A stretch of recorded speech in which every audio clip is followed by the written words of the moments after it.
ఈరోజు మిత్రుడికి ఇవ్వడం జరిగింది. ఏ అవకాశం వచ్చినా పద్మశాలి సోదరులను ఆదుకోవాలి, మీ అభ్యున్నతి కోసం కృషి చేయాలి, మిమ్మల్ని ఆర్థికంగా నిలబెట్టాలి, ఆత్మగౌరవంతో మీరు బ్రతికే విధంగా ఈ ప్రభుత్వం మీకు వెసులుబాటు కల్పించాలన్న ఆలోచననే లక్ష్యమే మా ప్రభుత్వం యొక్క విధానము అని చెప్పి నేను ఈ సందర్భంగా చెప్పదలుచుకున్న సోదరులారా.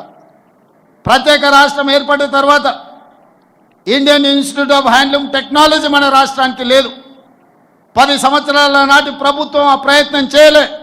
చదువుకోవాలంటే ఎక్కడనో నెల్లూరులో ఉన్న ఇన్స్టిట్యూట్కో ఇంకెక్కడికో మా సోదరులు వెళ్ళాల్సిన పరిస్థితి ఉంటే నేను ముఖ్యమంత్రి అయిన మరుక్షణం మా పద్మశాలి సోదరులు నాకు గుర్తు చేస్తే కేంద్ర ప్రభుత్వం దగ్గరికి వెళ్ళి కేంద్ర ప్రభుత్వంతో మాట్లాడి ఈరోజు IIHT సాధించడమే కాదు, దానికి కొండా లక్ష్మణ్ బాపూజీ గారి పేరు పెట్టి వారి గౌరవాన్ని, పద్మశాలి సోదరుల ఆత్మగౌరవాన్ని నిలబెట్టాలి అని చెప్పి ఈరోజు మనం నిర్ణయం తీసుకున్నాం.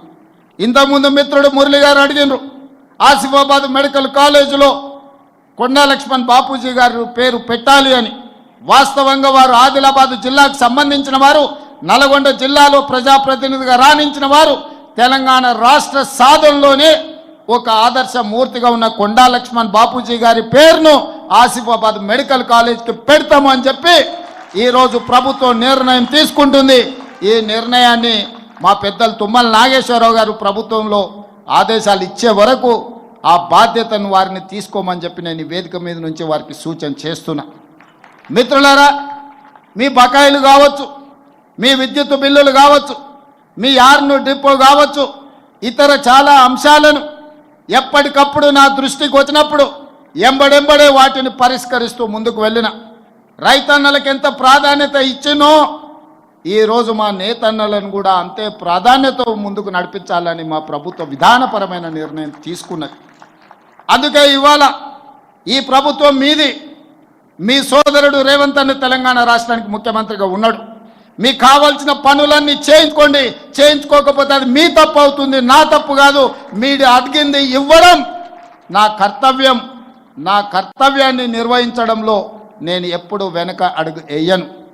మీకందరికీ తెలుసు, కష్టం వచ్చినా నష్టం వచ్చినా ఇబ్బందులు వచ్చినా ఏదొచ్చినా ఎదుర్కొని నిలబడ్డ నేను ఈరోజు మీ అందరి ఆశీర్వాదంతో తెలంగాణ రాష్ట్రానికి 2వ ముఖ్యమంత్రిగా అత్యంత చిన్న వయసులోనే ఈరోజు ఈ బాధ్యత నాకు వచ్చింది.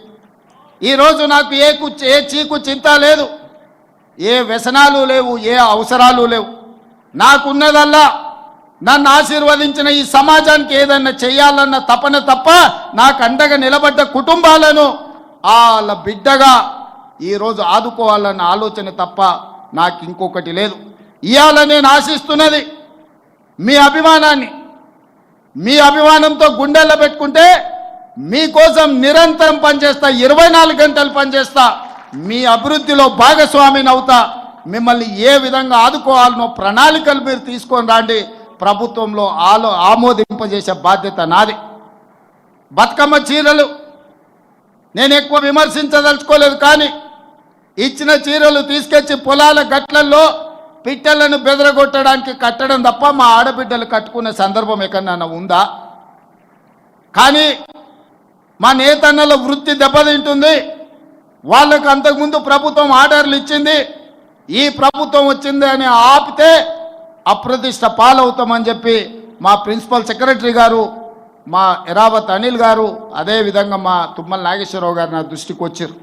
నేను ఆలోచన చేసిన, నిజంగానే కుల వృత్తులను చేతి వృత్తులను అంతరించి పోనీయొద్దు, వాటిని కాపాడాలంటే ఏం చేయాలని ఆలోచన చేసి ఈ తెలంగాణ రాష్ట్రంలో 65 లక్షల మంది ఆడబిడ్డలు స్వయం సహాయక సంఘాలలో సభ్యులుగా ఉన్నారు.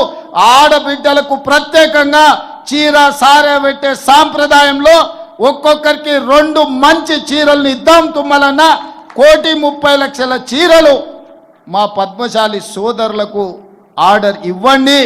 ఖర్చు ఎంతైనా పర్వాలేదు, ఖర్చుకు వెనకాడకండి.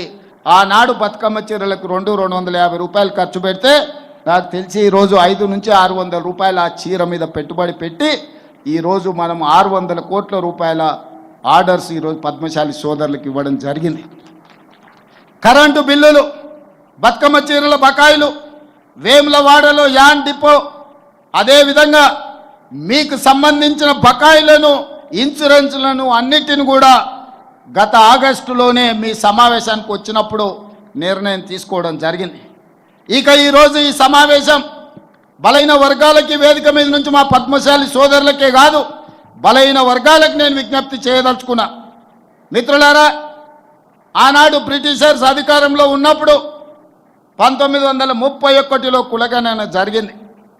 1931లో కులగణన జరిగితే మళ్ళీ శ్రీమతి ఇందిరాగాంధీ గారు ఉన్నప్పుడు 1979లో బలహీన వర్గాలకు రిజర్వేషన్లు ఇవ్వాలి, వాళ్ళని ఆదుకోవాలని మండల్ కమిషన్ని ఆ రోజు కాంగ్రెస్ పార్టీ ఇందిరమ్మ రాజ్యంలో మన వాళ్ళు నిర్ణయం తీసుకున్నారు.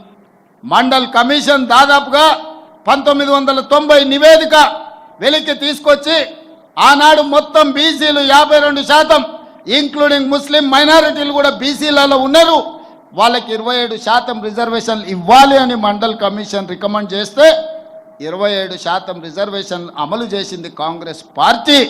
బలహీన వర్గాలకు అండగా నిలబడ్డది కాంగ్రెస్ పార్టీ. అదేవిధంగా 2011లో సోనియా గాంధీ గారి నాయకత్వంలో దేశం మొత్తంలో కులగణను చేసిండ్రు. ఆ నివేదిక ఇచ్చే లోపల 2014లో ప్రభుత్వం మారింది. నరేంద్ర మోడీ గారు ప్రధానమంత్రి అయినరు. వారు ప్రధానమంత్రిగా బాధ్యతలు చేపట్టిన తర్వాత 2011లో కాంగ్రెస్ పార్టీ సోనియా గాంధీ గారి నాయకత్వంలో నిర్వహించిన కులగణన సర్వేను ఈరోజు తొక్కి పెట్టిండ్రు, వాళ్ళు కనిపించకుండా చేసిండ్రు. అలాంటిది రాహుల్ గాంధీ గారు భారత్ జోడో యాత్ర సందర్భంగా బలహీన వర్గాల యొక్క కష్టాలను, నష్టాలను చూసి కాంగ్రెస్ పార్టీ తెలంగాణ రాష్ట్రంలో అధికారంలోకి వచ్చిన ఎంబడే